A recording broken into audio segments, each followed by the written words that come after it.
Pour me lancer, c'est que j'avais créé un début de proximité avec Brad Boxer, si tu veux.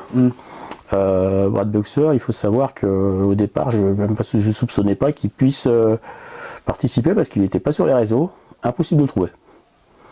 Je fais une petite parenthèse parce que par rapport à la création d'événements, si tu veux, rencontrer Brad, c'est un élément très important, si tu veux. Faut savoir qu'en fait, j'avais aucun moyen de le trouver, si tu veux. Et je me souvenais qu'il avait fait une interview avec Black and White. Le numéro, si tu te souviens, le Black and White posthume.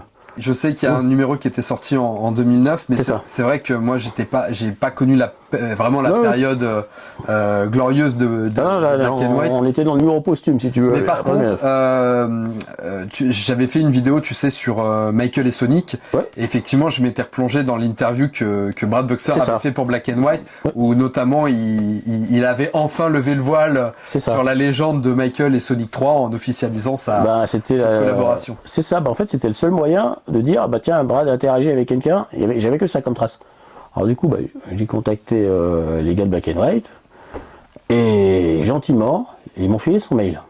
En lui expliquant, bon après, ils me connaissaient un peu parce que j'avais déjà fait des choses et heureusement, je pense que si ça avait été un premier projet, je sais pas si je l'aurais eu, mais là, ils m'ont donné son mail et c'est comme ça que j'ai pu le contacter et proposer de participer à l'Smack History.